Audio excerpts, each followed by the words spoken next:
What's up, fam? Welcome back to the channel. My name is Phil Sarpon. So today we're going to be talking about 3 reasons of why I attend therapy as a clinical psychology student. So if you care about self-care and mental health, definitely stick around for that. We're going to dive right into this topic in this video.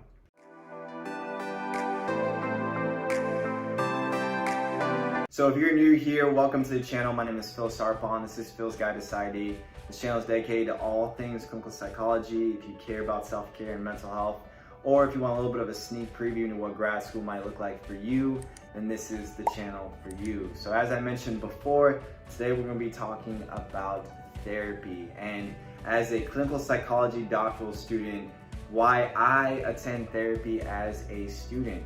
Now, you might be wondering, why would you attend therapy as a clinical psychology student, or if you are becoming a therapist? And there's actually a lot of research and data that shows that it's actually good for therapists and clinicians to go through their own therapy. One of the reasons why I attend therapy is that it helps me to know what my clients are feeling and going through. Now, as a clinician, as a future clinician, it's going to be really important for me to empathize with my clients. They may have that intimidation, they may have that insecurity, they may have those feelings of fear and anxiety.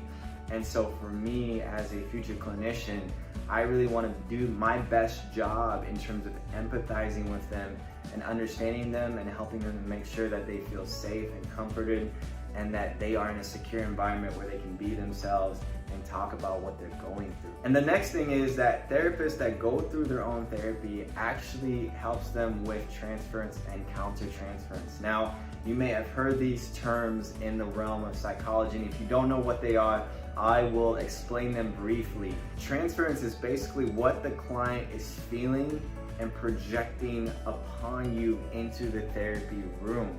So if they have feelings of insecurity or fear and anxiety, they are projecting those feelings onto you, and therefore you are receiving those feelings as they project them onto you. Countertransference is basically the opposite of that, whereas you, the therapist, are transferring your own emotions and insecurities and anxieties onto the client. So let's say, for example, you feel insecure and you as a therapist get your own insecurity about what people say about you and what they think about you. And even in the therapy room, you're doing that also with your clients. You're insecure about how they think about you, how they perceive you.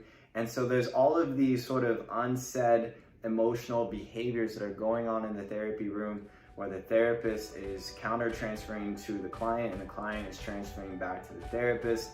And so as a future therapist, it's really important for me to be able to pick up on these, right? I want to be able to pick up on what the client is projecting, and I also want to pick up upon what I am projecting to the client. And the only way to do this is that if a future therapist goes through their own therapy, they can better acquaint with their feelings and what's really going subconsciously within their mind and in their emotions. The last thing is that overall, I believe that therapy is good. Whether you have good mental health or not, I think therapy is great. You know, when you think about physical health, for example, if you stub your toe and your toe starts bleeding and it's really, really bad, you're gonna go to the hospital and get your toe looked at to see if there's any bones that are fractured or anything like that. And so physical pain is a lot easier to identify because your nerves go off, your brain goes off, and is basically giving you all these signals. Now, mental health is so much more different because we experience different mental traumas all the time, whether a loved one passes away or you get a bad grade in an assignment and it affects you a certain way, or you get into an argument with a loved one. Right? We experience mental traumas all the time, but the thing with mental traumas is that we don't really know because they happen in our mind. And you know, like a physical pain actually leaves a physical symptom where your arm gets bruised or it starts getting red or it starts getting whatever it is. Like, we can see physical symptoms, but we can't always see mental symptoms. Honestly, as a therapy student, someone that is in psychology school, again, I want to be able to connect with my clients. I want to make sure that I'm connecting with myself. And I also want to make sure that I'm doing the work to make sure that my mental health is in the right space so that I can actually give more to my clients.